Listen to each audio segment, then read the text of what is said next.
너희는 멈추어 서서 내가 하나님인 줄 알아라. 세상 만민이 나를 높이 받들어 섬기리라. 야곱과 씨름하신 하나님이 우리를 위해 싸우시고 만군의 하나님께서 우리를 보호하신다. 아멘.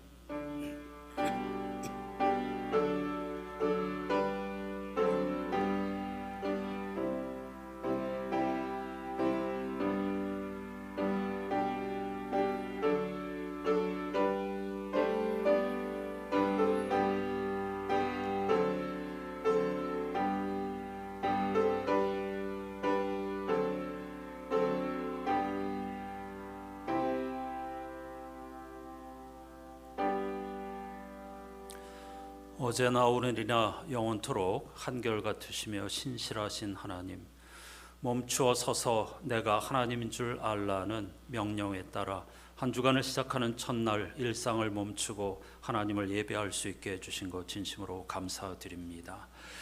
우리가 하나님을 예배하는 것은 하나님께서 우리가 원하는 세상을 만들어 달라는 요청 때문이 아니라 하나님께서 바라시는 서로 좋은 관계를 맺고 사랑하고 평화롭게 어울려 모든 하나님의 창조의 목적을 이루어가라고 하시는 하나님의 명령이 진리이고 또 생명임을 고백하기 때문입니다. 오늘 과거의 모든 교우들과 현재의 교우들, 미래의 하나님을 예배할 모든 교우들의 예배가 하나로 영원 속에서 연결되어 있다는 사실을 기억하게 해주시고, 그 한복판에 세상 모든 만물을 창조하시고 주관하시며 완성하실 신실하신 하나님이 계시다는 사실을 고백하는 예배자들이 되게 해 주시옵소서. 예수 그리스도의 이름으로 간절히 기원하옵나이다. 아멘.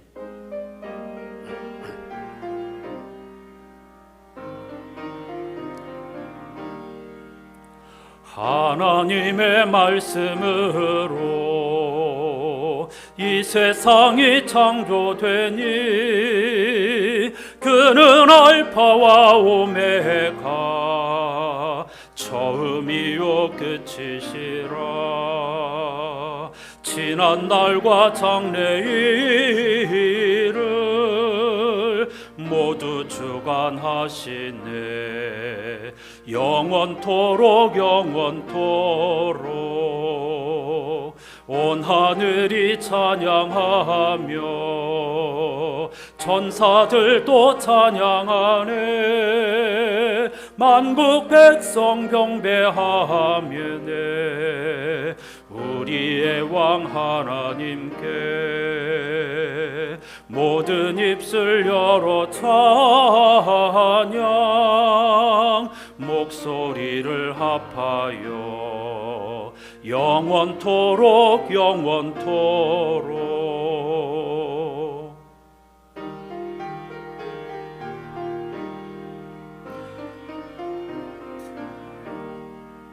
성부 성자 성령 주님 삼위일체 하나님께 감사 찬미 노래하며 끊임없이 찬양하리. 존귀 영광 주의 권세 영원하신 승리를 영원토록 영원토록. 아멘.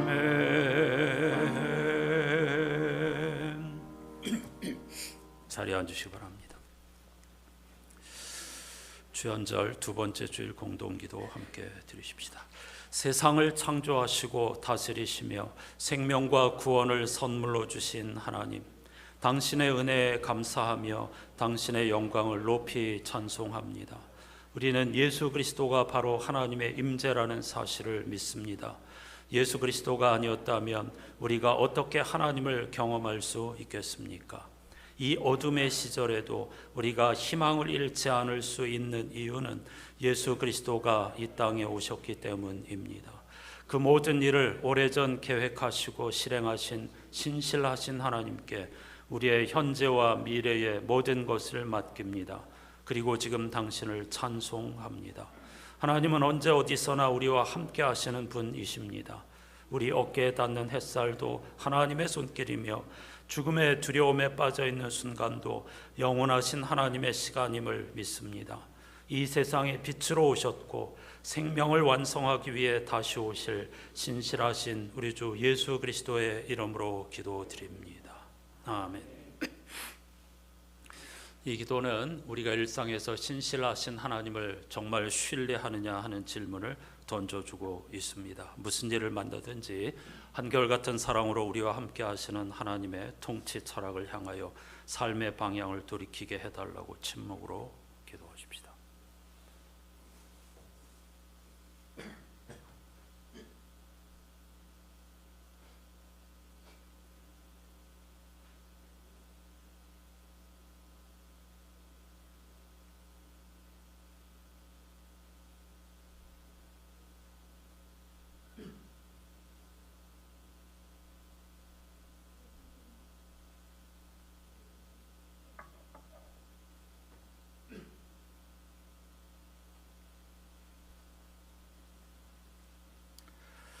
가장 어두운 시간 가운데에서 하나님 앞에 하나님의 신실하심을 붙잡고 씨름했던 미가 예언자의 음성이 여기 있습니다. 어느 신이 주님 같습니까?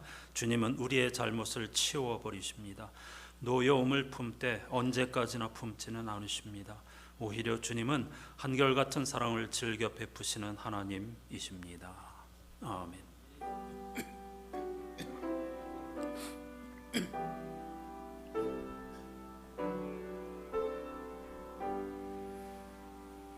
그리스도인들이 믿는 도리를 사도신경으로 함께 고백하시죠. 나는 전능하신 아버지 하나님 천지의 창조주를 믿습니다. 나는 그의 유일하신 아들 우리 주 예수 그리스도를 믿습니다. 그는 성령으로 잉태되어 동정녀 마리아에게서 나시고 본디오 빌라도에게 고난을 받아 십자가에 못 박혀 장사되시어 지옥에 내려가신 지 사흘 만에 죽은 자 가운데서 다시 살아나셨으며 하늘에 오르시어 전능하신 아버지 하나님 우편에 앉아 계시다가 거기로부터 살아있는 자와 죽은 자를 심판하러 오십니다. 나는 성령을 믿으며 거룩한 공교회와 성도의 교제와 죄를 용서받는 것과 몸의 부활과 영생을 믿습니다. 아멘. 이번 주 성서 일과표에 포함된 시편 40편 말씀을 교독하지요. 내가 여호와를 기다리고 기다렸더니 귀를 기울이사 나의 부르짖음을 들으셨도다.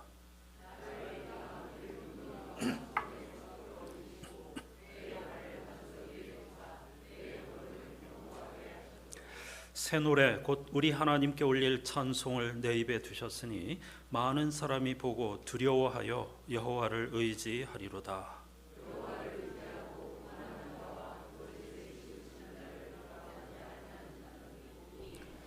여호와 나의 하나님이여 주께서 행하신 기적이 많고 우리를 향하신 주의 생각도 많아 누구도 주와 견줄 수가 없나이다. 내가 널리 알려 말하고자 하나 너무 많아 그 수를 셀 수도 없나이다.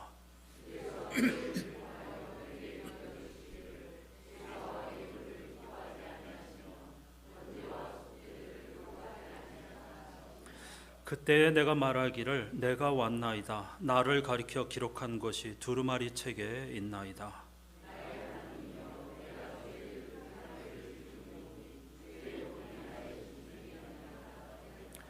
내가 많은 회중 가운데에서 의의 기쁜 소식을 전하였나이다. 여호와여, 내가 내 입술을 닫지 아니할 줄을 주께서 아시나이다.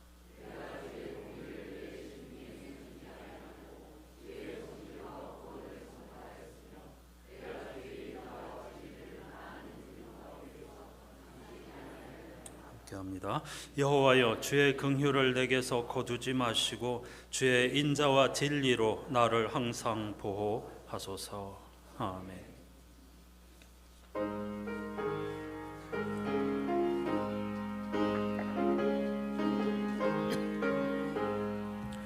나의 생명 되신 주 주님 앞에 나갑니다. 주의 흘린 보혈로 정케하사 받아주소서. 날마다 주를 찬송하겠네. 주의 사랑 줄로서 나를 굳게 잡아매소서. 괴로운 세상 지낼 때 나를 인도하여 주소서. 주를 믿고 나가면 나의 길을 잃지 않겠네. 날마다 주를 찬송하겠네. 주의 사랑 줄로서 나를 굳게 잡아매소서.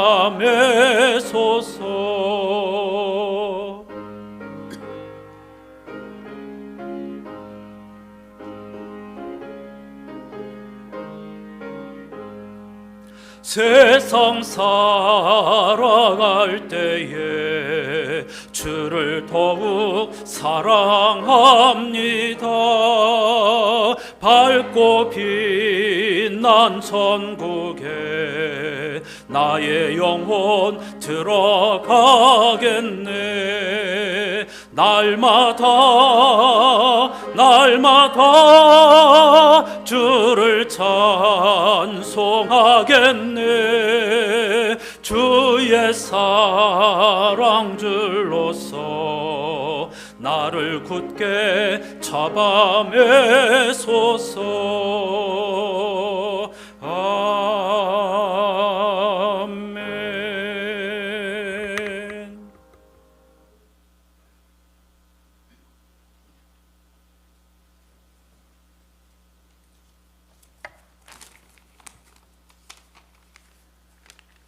우리의 목자 되시는 하나님 아버지, 우리의 영혼을 소생시키며 푸른 초장과 실만한 물가로 인도해 주시는 참 좋으신 하나님 아버지께 찬양과 경배를 올려드립니다. 이 시간 주님 앞에 예배로 나아갈 때에 눈에 보이는 세상의 것만 바라보는 것이 아니라 세상을 주관하는 하나님의 통치하심과 말씀의 능력이 있음과 교회의 공동체를 향하신 하나님 계획과 아버지의 마음을 깨달아 2026년 한 해 동안 교회의 본연의 사명을 온전히 감당하며 영혼 구원의 열정이 뜨겁게 타오르는 아름다운 교회가 되게 하옵소서. 인류 역사를 주관하신 하나님, 이 나라 이 민족을 위하여 기도합니다. 대한민국이 예수 그리스도를 구주로 고백하는 나라가 되게 하시고 정치, 경제, 사회 모든 분야에서 하나님의 뜻이 이루어지게 하옵소서. 갈등과 분열이 있는 곳에 화해의 영을 부어주시고 경제적인 어려움 속에 있는 이들에게 소망의 빛을 비추어 주시옵소서. 그리하여 국민들이 서로 사랑하고 화합하여 주님의 사랑을 실천하는 나라가 되게 하여 주시옵소서. 우리 교회를 지금까지 보살펴 주신 하나님, 주님의 크신 뜻과 선한 계획으로 세우신 우리 안산교회에 새로운 비전을 허락하시고 주님 안에 한마음 한뜻으로 나가게 하옵소서. 교회의 각 기관에서 수고하는 손길들을 기억하여 주시고 저희들을 통해 교회가 반석 위에 든든히 세워지며 주의 나라가 날마다 확장되는 역사가 있게 하여 주시옵소서. 모든 성도가 예배를 힘쓰고 기도의 열심을 다하며 순종하는 마음으로 맡은 바 직분에 헌신하는 충성된 종들이 다 되게 하여 주소서. 하나님, 백성으로 하나님 나라와 의를 위해 열심을 내게 하시고 이웃을 사랑으로 섬기게 하시며 26년 한 해는 주님의 도심의 은혜가 우리 안산교회에 속한 모든 이들에게 임하기를 기도합니다. 이 시간 말씀을 선포하시는 담임 목사님의 성령으로 기름 부어 주셔서 선포되는 말씀을 통하여 듣는 저희들의 영이 새로워지게 하시고 복음의 능력이 강물처럼 임하여 주님을 따르는 삶을 살 수 있도록 결단하는 귀한 시간이 되게 하여 주시고 이 시간 모인 모든 권석들이 주님의 살아계심을 깊이 경험하게 하옵소서. 주님, 저희가 새해 첫 달을 살아가며 믿음의 뿌리를 깊이 내리게 하시고 하루하루 삶을 하나님께 영광 돌리는 아름다운 고백이 되게 하여 주시옵소서. 주님께서 허락하시는 은혜 속에 담대함을 얻고 어디에 있든지 복음의 향기를 전하는 삶을 살아가도록 인도하여 주시옵소서. 오늘 드리는 예배를 통해 새로운 힘과 소망을 얻기를 간절히 바라오며 살아계신 예수님의 이름으로 기도합니다.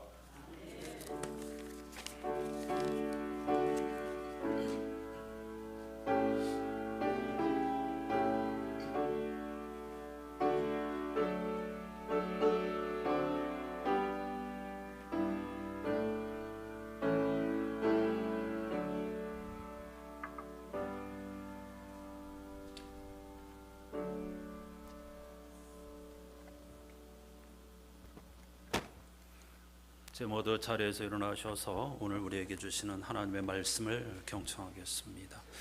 이번 주 성서 일과표 가운데 본문으로 선택한 말씀은 구약성서 제1독서 이사야 49장입니다. 그 가운데 일부를 새 한글 성경으로 읽겠습니다.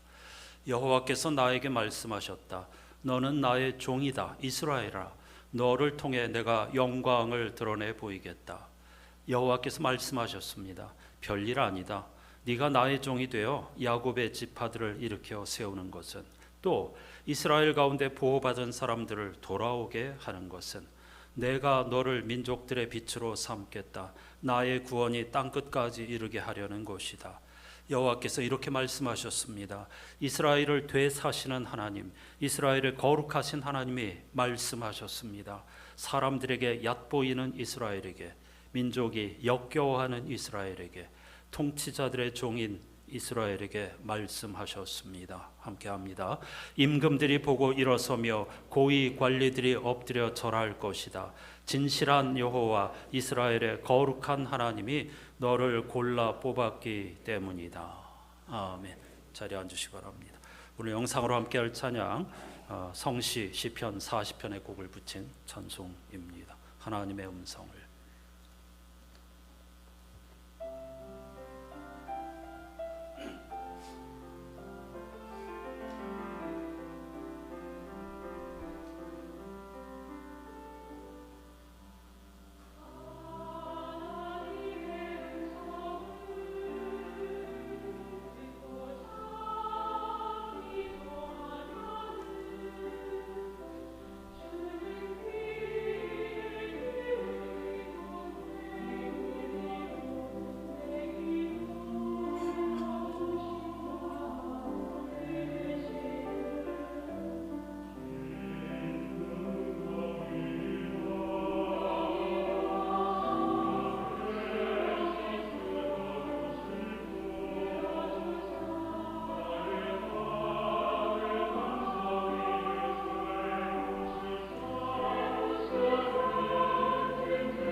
지금으로부터 약 2500년 전인 주전 6세기 중반에 유대 땅에서 활동했던 한 예언자가 있었습니다.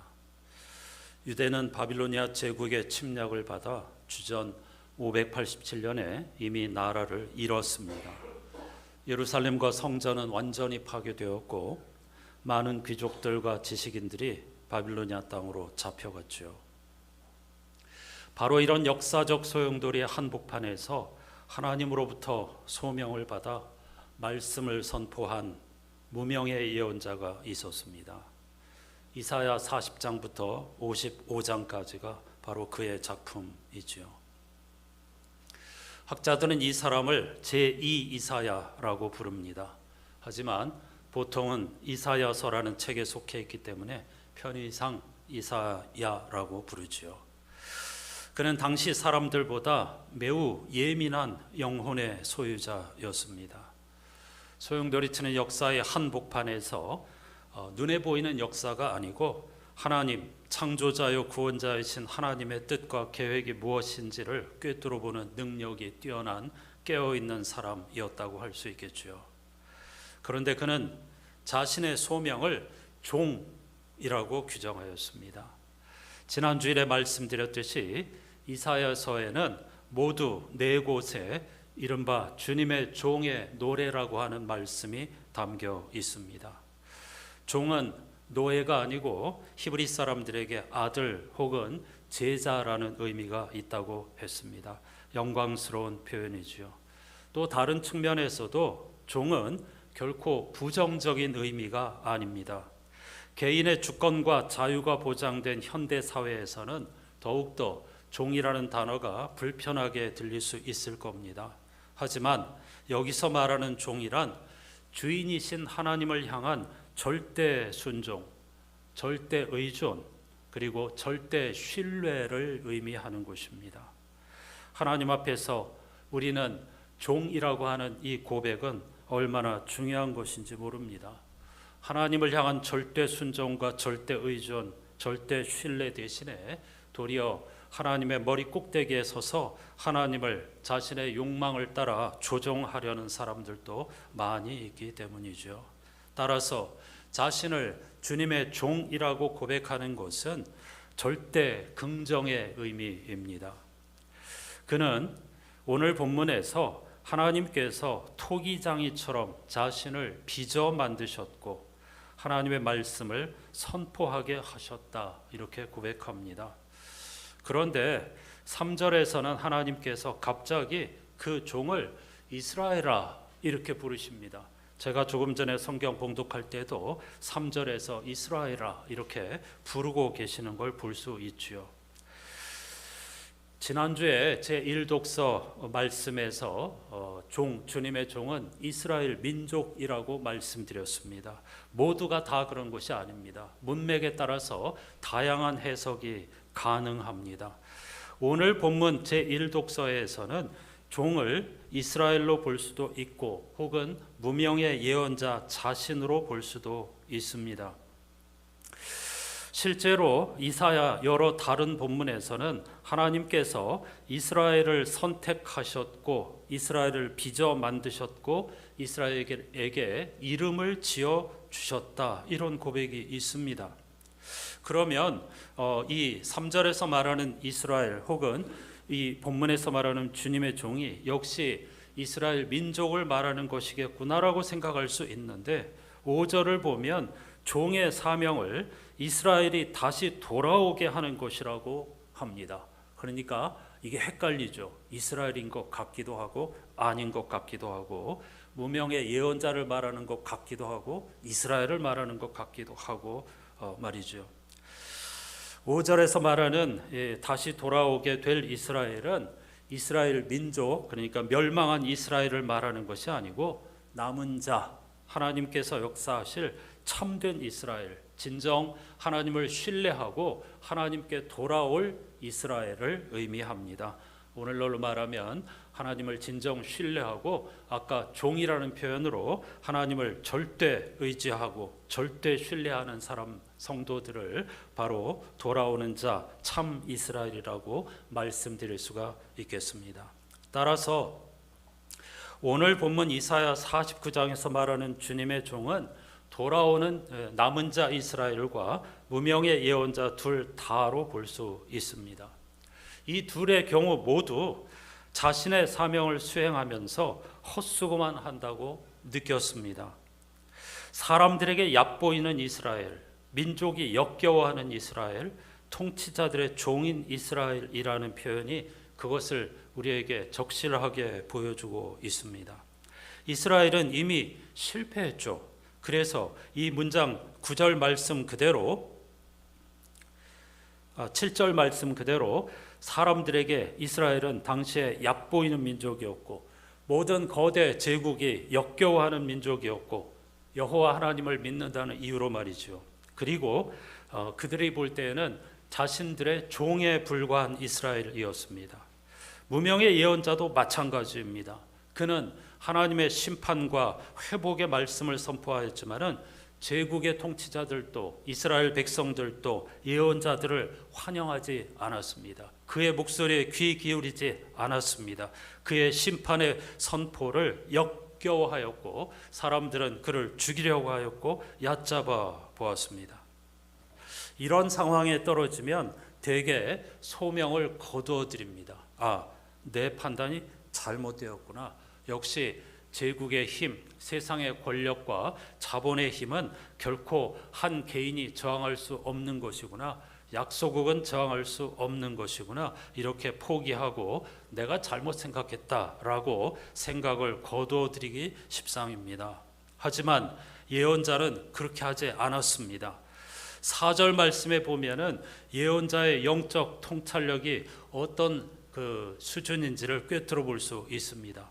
참으로 나에 대한 판단이 여호와께 있고 나의 보응이 나의 하나님께 있다라고 그는 고백합니다.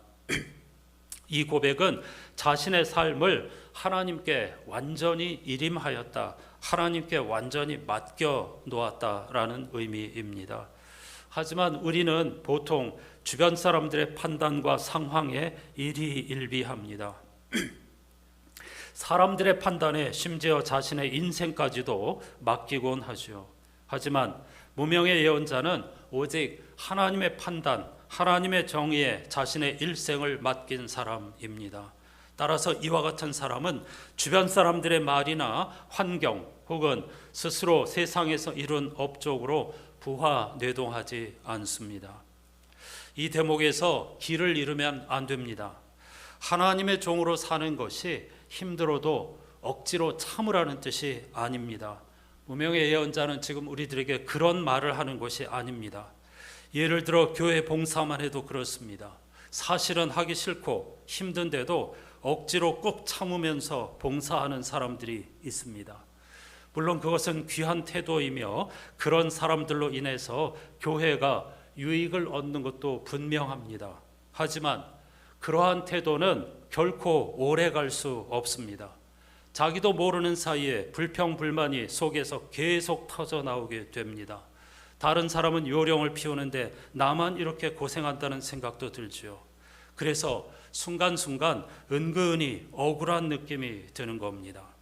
또는 지금 고생이 많지만 하나님께서 나의 이런 수고를 다른 방식으로 갚아주실 거라는 자기 합리화에 떨어지기도 합니다. 무명의 예언자는 지금 그런 차원에서 하나님이 판단 알아주시고 하나님이 갚아주실 거라고 말하고 있는 것이 아닙니다.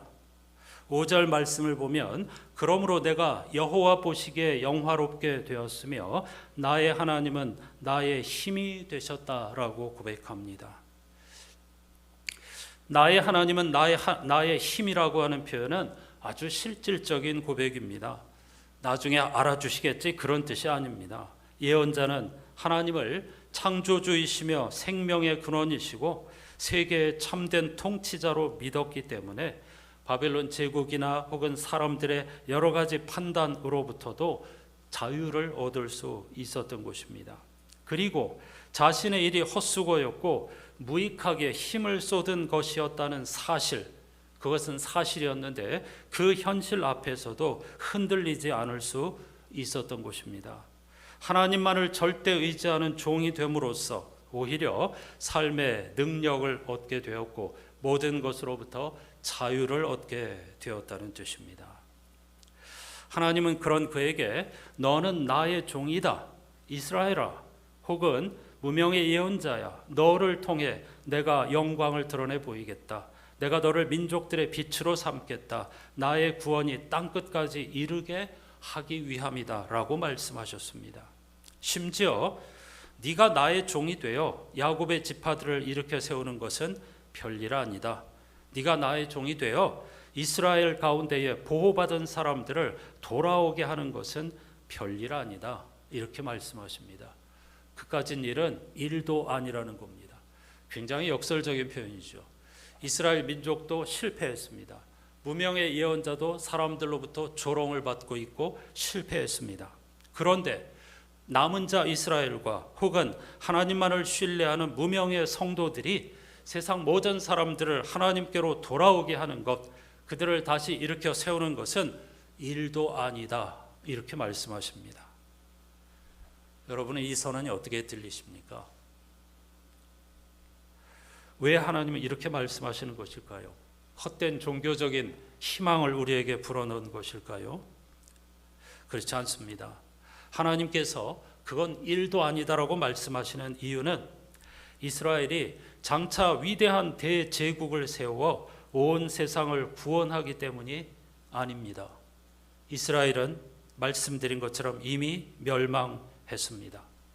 중요한 것은 하나님께서 그런 이스라엘의 남은 자를 통해서 다시 인류 구원을 향한 생명의 대잇기를 계속하시겠다고 선언하시는 것입니다. 남은 자, 소수, 진실로 하나님을 신뢰하는 하나님의 종들을 통해서 다시 무너진 인류에게 생명의 역사, 구원의 역사를 일으켜 가시겠다고 약속하시는 것입니다. 이스라엘이나 무명의 예언자가 강하고 힘이 있고 부유해서가 아니라 오히려 아무 힘도 없는 연약한 존재들이기에 사도 바울의 고백처럼 그들의 약한 데서 하나님의 능력이 도드라지게 되었다는 선언입니다. 이번 주 성서일과표의 열쇠말은 신실하신 하나님입니다. 모든 네 본문이 다 하나님의 신실하심을 찬미하고 있습니다. 특히 시편 제자는 그것을 하나님의 신실하심, 한결같으심을 인자와 성실이라는 중요한 히브리어 단어로 표현하고 있습니다. 2500년 전 바벨론 포로 시대를 살았던 무명의 예언자는 다른 것이 아니라 하나님의 신실하심을 의지하면서 이런 선포를 할 수 있었던 것입니다. 그는 신실하신 하나님의 약속을 성취할 그런 인물이 나타나기를 희망하면서 이런 종의 노래를 불렀던 것이죠. 그런 인물이 그가 살던 당대에 나타나지는 않았습니다. 오늘 본문은 그런 이가 오기를 갈망하는 간절한 염원이자 희망이고 기다림입니다. 그런 간절한 마음을 종의 노래에 담은 것이죠. 오늘날 바로 저와 여러분들, 남은 자의 사명을 감당해야 할 저와 여러분들이야말로 이와 같은 종의 노래를 함께 부르면서 그 사명을 감당해야 할 줄로 믿습니다. 우리 앞서서 초기 기독교 공동체는 이와 같은 무명의 종의 노래를 예수 그리스도에 대한 예언으로 받아들였습니다. 조금 전에 말씀드린 것처럼 이사야 49장의 이 무명의 예언자가 예수 그리스도를 알고 있었던 것은 아닙니다. 그런 자신의 갈망을 실현해 줄 이가 오기를, 이른바 메시아가 오기를 간절히 갈망하였는데 세월이 흘러서 초기 기독교 공동체는 십자가와 부활의 예수 그리스도를 이 종의 노래의 성취로 받아들이게 된 것입니다. 이번 주 복음서 본문인 요한복음 1장은 예수께서 세례를 받으신 다음에 곧바로 일어난 일들을 우리에게 소개합니다. 요한복음 1장을 읽으면 요한이 매우 지금 급한 필치로 자신의 복음서를 써내려가고 있다는 사실을 발견할 수 있습니다. 요한은 계속해서 다음날이라는 단어를 반복하면서 우리를 어떤 중심으로 이끌어가고 있습니다. 그는 예수님의 세례 받으신 다음에 3일 동안 일어난 일을 다음날이라는 표현으로 시작하여서 한 장 속에서 우리에게 들려줍니다. 그 전체 내용은 그러니까 세례를 받으신 예수께서 여러 제자들을 만나는 이야기입니다. 요한은 예수께서 세례를 받으신 다음날 자신에게 오시는 것을 보고 무리를 향하여 보라, 세상 죄를 지고 가는 하나님의 어린 양이라고 고백하였습니다. 그리고 다음 날에는 자신의 제자들을 향해 똑같은 고백을 하였습니다. 그러자 요한의 제자 가운데 두 사람이 예수님을 쫓아갑니다. 예수께서는 그들이 따라오는 것을 보고 이렇게 물으셨습니다. 너희는 무엇을 찾고 있느냐라고 말이죠. 너희는 무엇을 찾고 있느냐는 요한복음에 등장하는 예수님의 첫 번째 질문입니다. 매우 중요한 질문이라는 뜻이겠죠. 너희는 무엇을 찾고 있느냐? 이 질문은 예나 지금이나 예수 앞에 나오는 사람 누구에게나 매우 중요한 질문입니다. 실제로 요한복음은 사람들이 예수께로 오는 다양한 이유를 우리에게 소개하고 있습니다. 이를테면 이른바 오병이어의 사건을 들려주는 6장에서는 무리가 빵을 얻으려고 예수를 찾고, 5장과 7장에서는 종교 지도자들이 예수를 죽이기 위해서 찾습니다. 한쪽은 생명을 얻기 위해서 예수를 찾고, 다른 한쪽은 생명을 빼앗기 위해 혹은 생명의 역사를 빼앗기 위해 예수를 찾고 있는 것이죠. 여러분은 무엇을 위해 예수를 찾아 오늘 예배 자리에 나오셨습니까? 먹고 마실 것을 위해서입니까? 아니면 나의 욕망을 구현하기 위해서입니까? 아니면 하나님의 나라를 알고 싶어서입니까? 진리와 생명과 영생의 세계가 무엇인지 알고 싶어서입니까? 요한의 두 제자는 예수님의 이런 질문에 선생님 어디에 계십니까? 라고 되물었습니다. 지금은 선생과 학생의 관계가 매우 느슨하지만 당시에 사제가는 동고동락하면서 모든 삶을 공유하는 생활 공동체였습니다. 그 당시에는 제자란 선생이 가는 곳은 어디든 따라가고, 선생이 눕는 곳에 함께 눕고, 심지어 기쁨과 슬픔 같은 감정까지도 공유하려 했던 것이 바로 고전적인 스승과 제자의 사이였습니다. 왜냐하면 그렇게 모든 삶을 나누어야만 스승에게서 참된 가르침을 얻을 수 있다고 여겼기 때문입니다. 그러니 너희는 무엇을 찾고 있느냐는 예수님의 질문에 선생님은 어디에 계십니까? 라고 다시 물었다는 것은 단순히 예수께서 머무시는 위치나 숙소를 찾는 것이 아닙니다.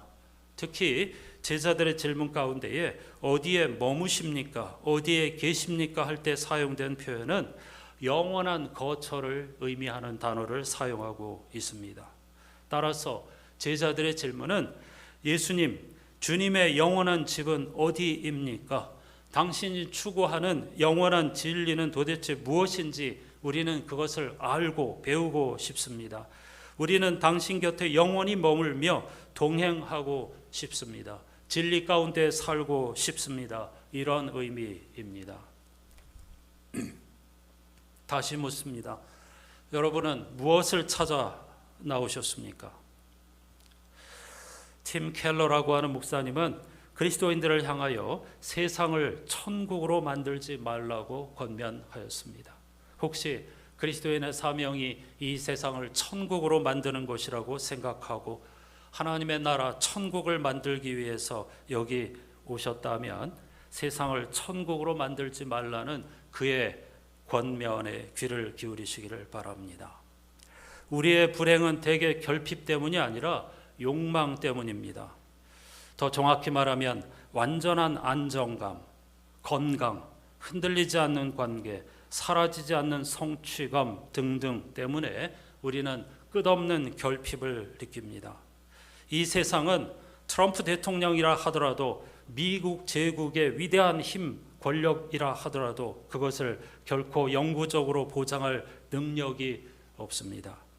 하지만 많은 사람들은 마치 이 세상의 권력과 힘이 모든 우리들의 문제와 결핍을 해결해 줄 것인 양 필사적으로 매달립니다. 트럼프의 지지율이 40%에 이른다고 하는 것이 우리 인간의 한계 그리고 인간의 죄성 그것을 웅변하고 있습니다. 하지만 세상의 그런 힘과 권력을 의지하다가는 곧 지치게 됩니다. 분노에 사로잡히게 되고 우울에 빠지게 됩니다. 신앙생활도 그와 같은 차원에서 열심히 하다가는 곧 탈진하게 됩니다. 여러분, 하나님이 우리와 함께 계신다고 하는 임마누엘, 이 고백은 하나님께서 우리가 살아가는 이 세상을 천국으로 바꿔주시겠다는 약속이 아닙니다. 오히려 천국이 아닌 이곳에도 부서지기 쉬운 이 삶의 한 복판에서도 하나님이 함께 하신다는 뜻입니다. 사도신경 원문처럼 지옥과 같은 환경에도 하나님이 우리와 함께 하신다는 신앙 고백입니다. 임마누엘의 신앙은 세상의 유한함과 우리의 죄성을 부정하지 않고 오히려 극적으로 적극적으로 인정합니다. 다만 그 유한한 세상 한가운데에 영원하신 하나님께서 동행하고 계시다는 사실을 무명의 예언자처럼 신뢰하는 것입니다. 세상의 권력이 무너지지 않았고 절대 무너지지 않을 것처럼 보이지만 무명의 예언자의 통찰력으로는 이미 트럼프의 권력은 무너진 것과 다름이 없습니다. 저도 그렇게 보고 있습니다. 마태복음이 시작과 끝에서 임마누엘을 선포하는 이유가 바로 여기에 있습니다. 마태복음을 시작하면서 예수의 이름을 임마누엘이라 할 거라고 했고 마지막 부분에서는 부활하신 예수 그리스도께서 내가 세상 끝날까지 너희와 항상 함께 있으리라고 약속하셨습니다. 임마누엘로 시작하여서 임마누엘로 끝이 나는 것이죠. 그런데 이 두 약속은 아무리 눈을 씻고 읽어봐도 하나님께서 우리가 사는 이 불완전한 세상을 완벽하게 만들어 주시겠다는 약속은 보이지 않습니다. 대신 불완전한 세상 어디에서든 내가 너와 함께 한다라고 약속하고 계신 것이죠. 이 두 차이는 매우 큰 것입니다. 하나님께서 세상을 완벽하게 만들어 주시겠다고 약속한 것으로 알아들으면 우리를 끝없는 개조 작업으로 내몰아갑니다. 대신 불완전한 세상에서도 하나님이 함께 하신다는 약속으로 알아들으면 지금 여기서 하나님의 은혜 안에 머물게 됩니다. 그래서 사도 바울처럼 매 순간이 은혜의 때요 구원의 날이라고 고백을 하는 것이죠. 전자는 지금 우리의 현재를 언제나 미래의 수단으로 전락시키지만 후자는 지금 이 순간 일상을 하나님과 함께하는 거룩한 시간으로 만들어가는 힘이 됩니다. 예수께서 이 세상에 오신 것 자체가 하나님의 선제적인 포기였습니다. 하늘의 영광을 내려놓으시고 초라한 나귀 구유 안으로 들어오셨습니다. 그런데 그분은 세상을 천국으로 만들러 오신 것이 아니라 천국이 아닌 곳에 하나님의 나라, 하나님의 임재를 가져오신 것입니다. 병든 자의 곁에, 죄인의 식탁에, 십자가의 수치 속에 함께 하시면서 우리와 함께 하시겠다고 하신 그 약속을 오늘도 내일도 땅끝까지 그리고 종말의 순간까지 영원히 이루어 주실 그 하나님을 우리는 신실하신 하나님이라고 고백하는 것이죠. 이 세상을 천국으로 만들려는 힘겨운 시도를 내려놓을 때 역설적으로 하나님의 나라의 조각들이 우리의 삶에 깃들기 시작합니다. 아침 햇살, 가족 혹은 사랑하는 이와 함께하는 소박한 한 끼 식사, 오랜 친구와의 대화, 부부 사이의 미소, 이런 모든 것들이 이미 하나님의 나라의 일부라는 사실을 깨닫게 됩니다. 세상이 천국이어서가 아니라 하나님이 그 안에 계시기 때문입니다. 하나님은 완벽한 세상에 오신 것이 아니라 부서지고 깨어진 세상 한복판에 자신의 모든 것을 내 던지셨습니다. 그리고 지금도 걸어 들어오고 계십니다.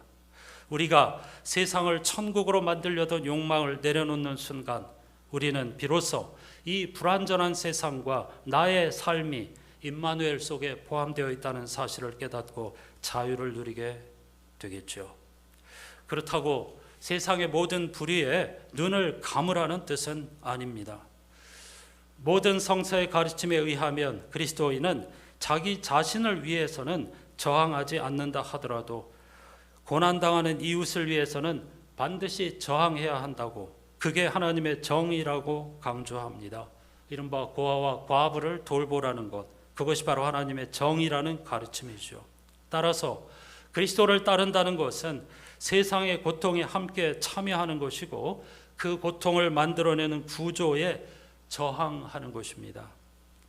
쿠팡과 같은 거대 권력에 어쩔 수 없다라고 체념하는 것이 아니라 할 수 있는 최선의 방법을 다해서 저항해야 하는 것입니다. 그것이 바로 값싼 은혜가 아니라 값진 은혜를 사는 방식인 것이죠. 세상을 변화시키려는 우리의 노력은 세상을 천국으로 만들겠다는 욕망이 아니라 십자가에서 드러난 하나님의 인자와 성실이라고 하는 신실하신 성품을 따라 살겠다고 하는 고백이어야 합니다. 주님은 오늘 또 당신을 찾아 예배 자리에 선 우리들에게 물으십니다. 너희는 무엇을 찾고 있느냐? 왜 나를 찾아왔느냐? 요한은 예수님을 세상 죄를 없애시는 하나님의 어린 양이라고 고백하였습니다. 이것은 요한 개인의 고백이 아닙니다. 초기 그리스도 역사에서 오랜 시간에 몸부림치고 검토한 끝에 십자가와 부활의 예수 그리스도에 대한 신앙 고백으로 자리를 잡은 문장이 바로 세상 죄를 지고 가시는 하나님의 어린 양이라는 고백입니다. 여기서 어린 양은 제단에 놓인 묶여서 아무것도 할 수 없는 신세가 되어버린 희생 제물을 의미합니다. 고대 유대인들은 희생 제사를 드릴 때마다 그 제사의 순수함, 진정성을 강조하기 위해 어린 양을 잡았습니다. 어린 양의 피를 하나님께 바침으로써 그것을 증명하려고 했던 것입니다. 물론 어린 양이나 혹은 다른 제물의 피에 어떤 마술적인 힘이 있어서 세상과 사람의 죄를 없앤다는 것은 아닙니다. 피를 상징하는 자신들의 생명을 하나님께 바쳐야만 죄의 세력에서 벗어날 수 있다는 사실을 너무나 분명하게 절감하였기에 이런 종교의식을 행하였던 것입니다. 오늘 저와 여러분도 바로 이와 같은 태도로 예배를 드리고 일상을 살아간다면 늘 새로운 삶을 살아가면서 시편 제자의 고백처럼 새 노래로 하나님을 찬양하게 될 줄로 믿습니다. 그런 사람이라면 더는 세상을 두려워하지 않고 더는 세상을 부러워하지도 않고 교만하지도 않고 세상 일로 절망하지도 않으면서 신실하신 하나님을 찬양하며 묵묵히 일상을 살아가게 될 줄로 믿습니다. 십자가에 달렸지만 하나님께서 다시 살리신 예수 그리스도는 세상 죄를 없애시는 하나님의 어린 양이십니다. 그를 찾고 그를 믿는 사람은 죄와 죽음의 세력에서 해방된다는 것이 성서가 우리에게 선포하는 가르침의 전부입니다. 영생을 얻는다는 말은 죽지 않고 끝없이 사는 것이 아니라 죽음의 세력에서 벗어났다는 뜻입니다. 영생이란 죽음의 세력으로부터 자유롭게 되었다는 뜻입니다. 여러분은 이런 은혜를 갈망하시는지요? 예수 그리스도의 십자가의 죽음과 부활을 통해 하나님의 지극한 사랑으로 영혼이 충만해졌기에 초기 교회 그리스도인들은 예수님을 일컬어 세상 죄를 지고 가는 하나님의 어린 양이라고 고백하였고 그분을 향해 자비를 베풀어 달라고 찬송할 수 있었습니다. 이와 같은 찬양을 함께 부를 수 있는 저와 여러분이 될 수 있기를 주님의 이름으로 축복합니다. 찬송가 393장의 제자는 바로 그런 신실하신 하나님과 예수 그리스도를 나의 구주, 나의 주님이라고 고백하였습니다.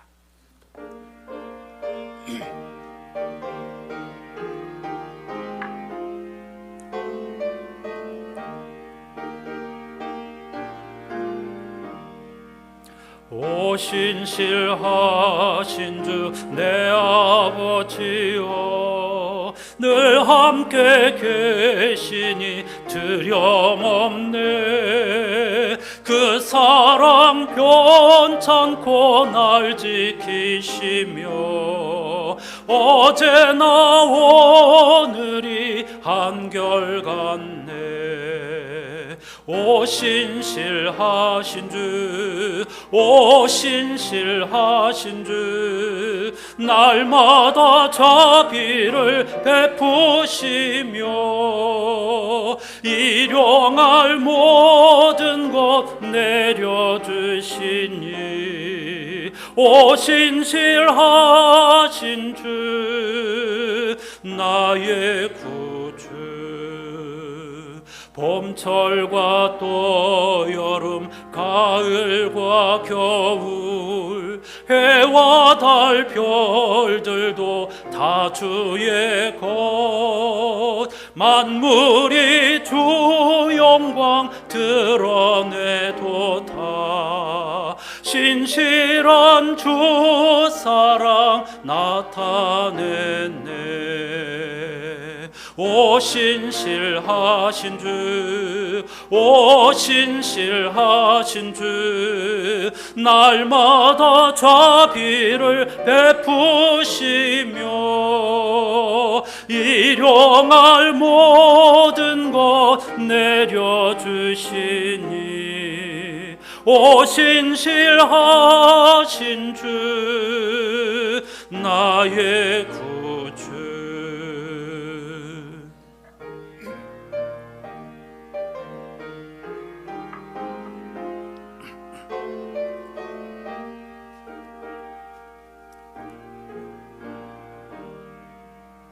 내 죄를 사하여 안위하시고 주 친히 오셔서 인도하네.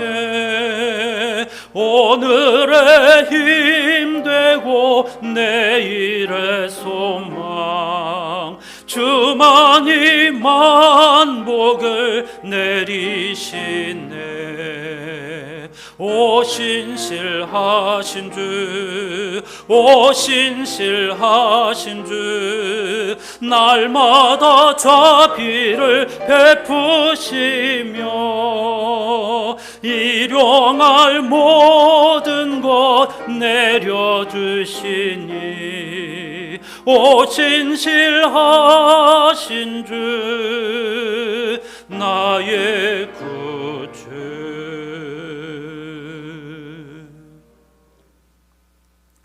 무명의 예언자 초기교회 성도들이 사람들로부터 업신여김을 받으면서도 이 남은 자의 사명을 감당할 수 있었던 것은 하나님이 정말 나의 하나님, 나의 주인, 나는 그분의 종, 하나님 그분만을 신뢰하였기 때문입니다.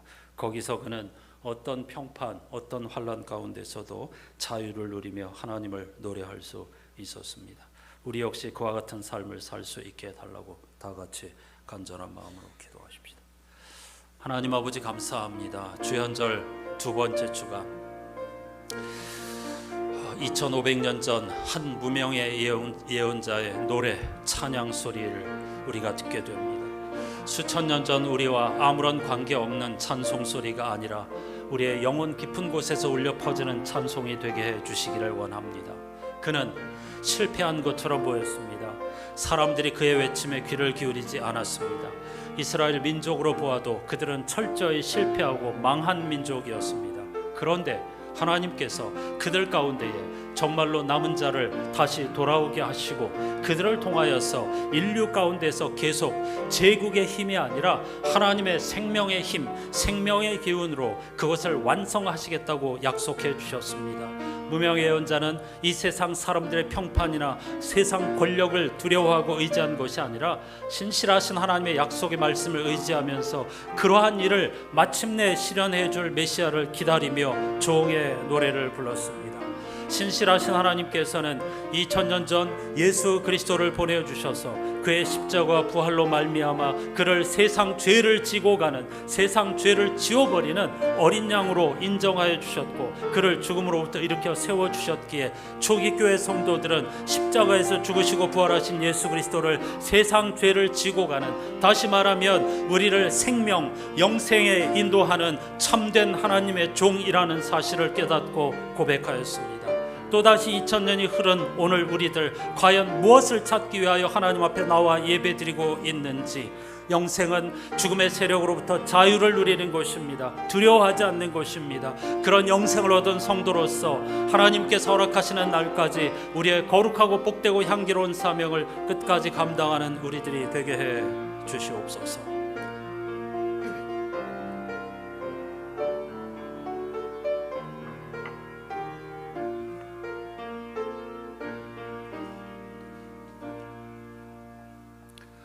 전능하신 하나님, 또다시 맞이하는 주현절기를 통해서 이사야서가 노래하는 하나님의 종의 노래들을 하나씩 읽으면서 예배할 수 있게 해주신 것 진심으로 감사드립니다. 지금으로부터 2500년 전 유대 사회 고대 근동의 가장 역사의 어두운 시기, 힘의 지배를 받으면서 아우성치던 가난한 민족, 작은 자들의 소용돌이 속에서도 무명의 종은 자신을 하나님만을 신뢰하는 자로 고백하면서 하나님께서 반드시 당신의 정의를 이루시리라는 노래를 불렀습니다. 그 하나님의 신실하신 약속을 성취해 줄 메시아가 반드시 오신다는 사실을 고백하면서 이런 종의 노래를 불렀습니다.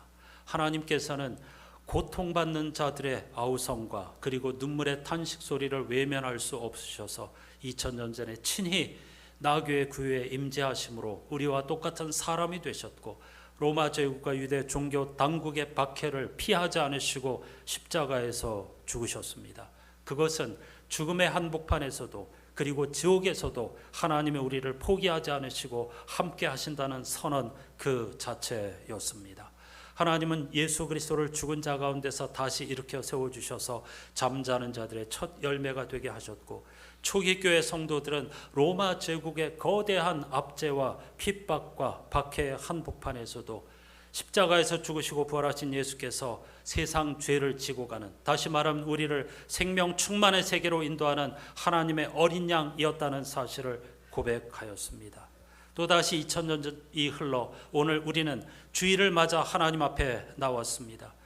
요한의 제자들에게 말씀하셨듯 예수께서는 오늘 우리들 한 사람 한 사람을 향하여 당신은 무엇을 찾으러 나오셨습니까? 라고 물으실 줄로 믿습니다.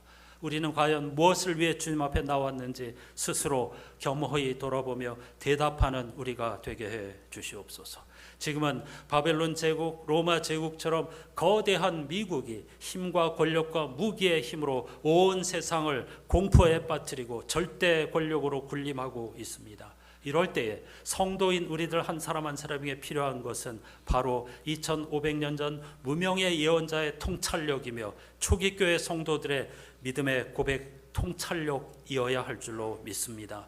사랑하는 안산의 교우들 한 분 한 분들이 이 거대한 제국의 폭력에 맞서서 아니요라고 해야 할 것은 아니라고 저항하고 거대 기업이라든가 세상의 불의의 횡포에 침묵하지 않고 맞서 싸우면서 함께 연대하고 하나님의 종으로서의 사명을 감당하는 거룩한 공동체가 되게 해 주시옵소서.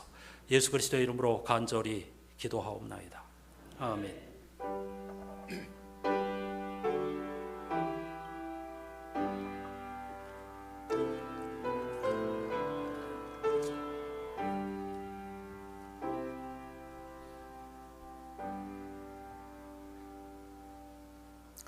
이렇게 인사하십시다. 하나님이 당신을 신실한 종으로 부르고 계십니다.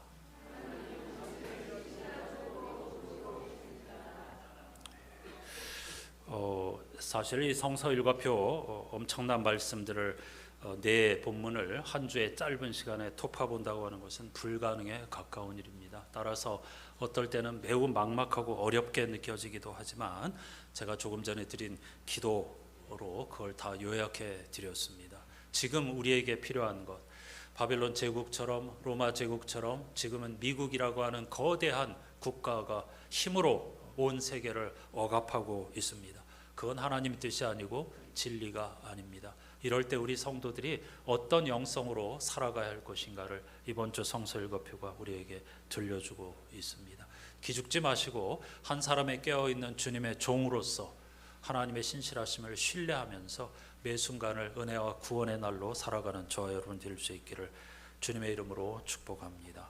그 일을 위해서 이번 한 주간 동안에도 성서 7회 말씀들, 하나님의 인자와 성실에 울려 퍼지는 내 본문을 매일 일용할 양식으로 삼으시고 매일 성경이 들려주는 창세기 본문을 함께 호흡하면서 한 주간을 복되게 살아가시기를 바랍니다.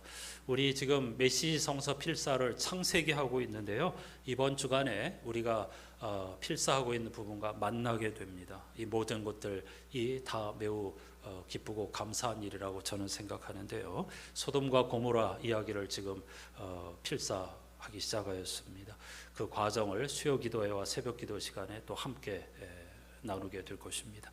우리가 지금까지 잘못 읽고 있었던 창세기를 송민원 목사님의 그 가르침과 또 성서 원문에 충실한 번역으로 다시 배우게 될 것입니다. 이 귀한 일에 열심히 동참해 주시고, 하나님은 율법의 하나님이 아니라 태초부터 지금까지 신실하신 은혜의 하나님이었다는 사실을 창세기 공부를 통해서 다시 한번 깊이 경험하고 고백하는 우리들이 되어야 하겠죠.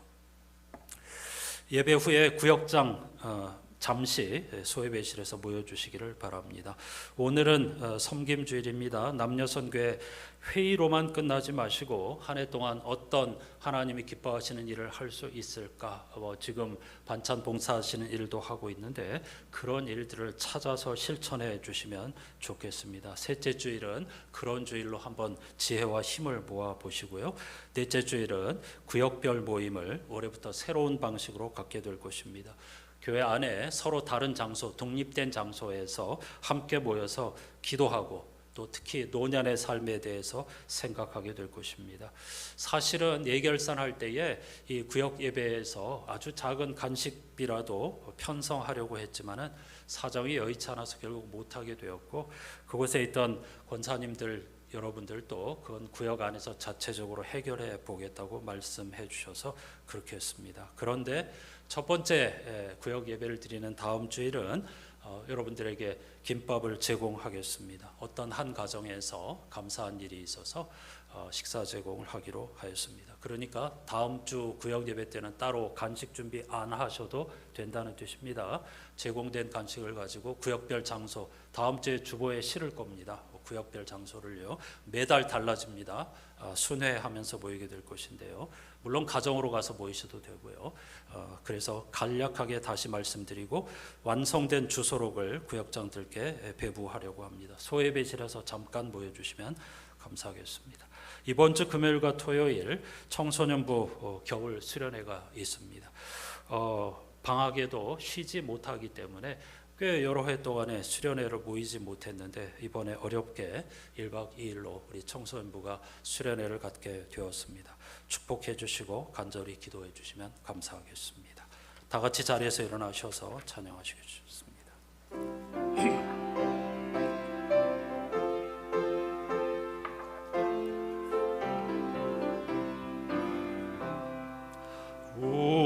우리 다시 만날 때까지 하나님이 함께 계셔 간 데마다 보하며 양식 주시기를 바라네. 다시 만날 때 예수 앞에 만날 때 다시 만날 때 그때까지 계심 바라네. 다시 만날 때 예수 앞에 만날 때 다시 만날 때 그때까지 계심 바라네.